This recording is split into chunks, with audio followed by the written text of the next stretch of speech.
नमस्कार, मैं राकेश वर्मा आप सभी का स्वागत करता हूं आपके अपने परिवार एसएन गुरुकुल पर। आज 1 अप्रैल फूल डे मूर्ख दिवस के रूप में मनाया जाता है। तो अब सवाल यह है कि क्या पिछले वर्ष की भांति ही इस वर्ष भी सरकारी विद्यालयों के शिक्षक-शिक्षिकाएं, छात्र-छात्राएं 1 अप्रैल के दिन मूर्ख बनने वाले हैं? क्योंकि सभी के मन मस्तिष्क में यह बैठा हुआ है, चाहे वह पढ़ाने वाले हों या पढ़ने वाले हों या फिर पढ़ने वाले के माता-पिता हों, अभिभावक हों। कि 1 अप्रैल मतलब कि विद्यालय मॉर्निंग, सुबह सवेरे से विद्यालय चलेंगे और 11 बजे छुट्टी हो जाएँगे। पिछले वर्ष देखा गया था जब के पाठक का दौर था, वह सनकी थे, सख्त मिजाजी थे, अ, मनमानी करते रहते थे, किसी का वो सुनते नहीं थे, जो रात में सपना में उन्होंने देखा, सुबह वो लागू नियम हो गया। तो उन्हीं का यह परंपरा जो है तोड़ा हुआ है कि 1 अप्रैल से जो मॉर्निंग चलते थे उसको डे कर दो। ऐसा नहीं है कि पहले अधिक गर्मी पड़ते थे, 1 अप्रैल से ही भयानक गर्मी शुरू हो जाती थी और अब जो है कम गर्मी पड़ रहा है। आप जो एसी में बैठे हुए पदाधिकारीगण हैं, उनसे हम निवेदन करेंगे कि आप एसी का कमरा, एसी युक्त वाहन को छोड़ आप सुबह 8 बजे निकले धूप में, सड़कों पर आप थोड़ा दूर चले, आधा किलोमीटर, 1 किलोमीटर, पता चल जाएगा कि कितनी अधिक गर्मी है और 2-3 घंटा बाद और दोपहर से पूर्व ही आप फिर निकले, पता चल जाएगा कितना गर्म हवाएँ चल रही हैं। 9 बजे सुबह से प्रारंभ हो जा रहे हैं गर्म हवाएँ चलना और शाम में 5 बजे तक चल रहा है। तेज़ धूप तो सुबह 6 बजे से ही ऐसे लग रहे हैं, जैसे पूरे शरीर को काट खाने वाला है यह धूप। अब इतनी अधिक तेज धूप, गर्म हवाएँ चल रही हैं, मार्च के माह से ही, होली के उपरांत से ही, उसके बावजूद 1 अप्रैल से आप यदि विद्यालय मॉर्निंग नहीं चलाते हैं, तो कहीं न कहीं आपके प्रबंधन में अ, खोट है। कहीं न कहीं आप समझ नहीं पा रहे हैं शिक्षकों के और छात्र-छात्राओं के कष्ट को। भले ही आपको लग रहा होगा कि पूरे बिहार के जितने भी लगभग 80,000 के आस-पास जो सरकारी विद्यालय हैं, प्राथमिक से लेकर के उच्च माध्यमिक तक, वहाँ पे लाइट का प्रबंध, पंखे का प्रबंध, बैठने का प्रबंध, पर्याप्त कमरे का प्रबंध, शौचालय का प्रबंध, सब चीज़ हो चुका है, लेकिन यह आपकी भूल है। अभी पूरे बिहार भर में हज़ारों, हज़ार ऐसे विद्यालय हैं, जो कहीं झोपड़ियों में चल रहे हैं। पंखा नहीं है, लाइट नहीं है, पर्याप्त कमरे नहीं है, बेंच डेस्क नहीं है, पेड़-पौधे इर्द-गिर्द नहीं हैं।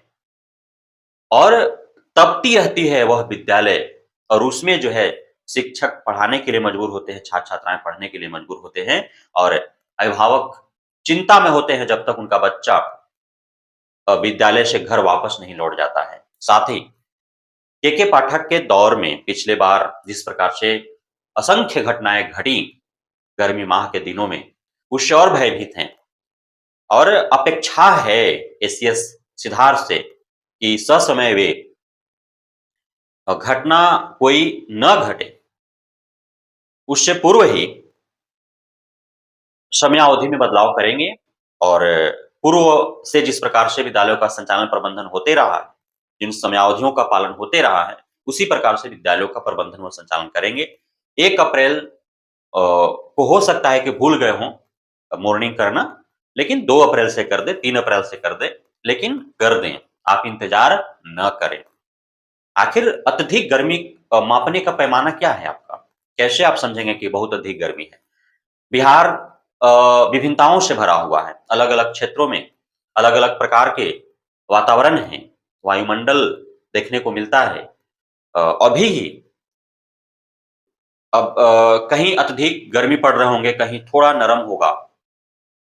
तो तमाम इस प्रकार के विभिन्नताओं को देखते हुए और अप्रैल के प्रथम वीक से ही मॉर्निंग हो जाने चाहिए विद्यालय, इसमें कोई कॉम्प्रोमाइज़ करने की आवश्यकता नहीं है। क्योंकि हम नहीं चाहते हैं कि पुनः उस गलती को दोहराया जाए, जिसका दुष्परिणाम पिछले बार हमने देखा, हम कै होनहार काबिल बच्चों को हमने खोया, कै कितने हमने बुद्धिजीवी शिक्षकों को हमने खोया और गर्मी की छुट्टी का जो समयावधि है, उस तय समयावधि पर गर्मी की छुट्टी भी मिलनी चाहिए। तो अप्रैल, मई, जून ये 3 महीना काफ़ी अधिक गर्मी होता है, तो इसमें विशेष ध्यान रख विद्यालयों का संचालन करने की आवश्यकता है। यदि पूरे बिहार के किसी विद्यालय में किसी भी एक छात्र-छात्रा या शिक्षक-शिक्षिका के साथ कोई आपत्तिजनक घटना घटता है, सिर्फ़ इसलिए कि विद्यालय मॉर्निंग नहीं हुए, समय से गर्मी छुट्टी नहीं हुआ, अत्यधिक गर्मी के कारण बच्चे लगातार बीमार पड़े या किसी अ, की मृत्यु हो गई, तो कहीं न कहीं एक घटना जो है वह एससीएस सिद्धार्थ के संचालन और प्रबंधन अ, उनके मैनेजमेंट के ऊपर सवालिया निशान खड़ा कर देगा और वो असफल रह जाएँगे। इसलिए इन सारी बातों को ध्यान रखते हुए और अप्रैल के प्रथम हफ्ता से ही विद्यालय को मॉर्निंग कर देने की आवश्यकताएँ हैं। बाकी अन्य जो भी सरकारी विद्यालयों की बेहतरी के लिए प्रयास किए जा रहे हैं एसएस सिद्धार्थ के लिए वो सराहनीय है, कोई कटाक्ष नहीं है।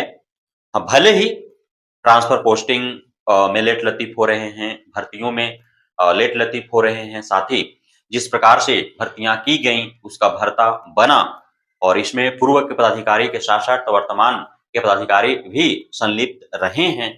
तो उन तमाम मसलों को छोड़ यदि विद्यालय प्रबंधन और संचालन की बात करें, तो पूर्व की अपेक्षा बेहतर एससीएस सिद्धार्थ ने कर रखा है। साथ ही अप्रैल माह से ही सभी सरकारी विद्यालयों के जाँच हेतु मुख्यालय स्तर से पदाधिकारियों की नियुक्ति भी की गई है, वह भी एक बेहतर प्रयास है। नामांकन के लिए एक अभियान चलाया जा रहा है जिसमें टोला सेवकों, तालमी मरकज़ों, सरकारी विद्यालयों के प्रधानाध्यापकों, शिक्षक-शिक्षिकाओं, आंगनबाड़ी के सेविकाओं, सहायिकाओं सभी को उसमें संलग्न किया गया है। तो यह भी एक बेहतर प्रयास है।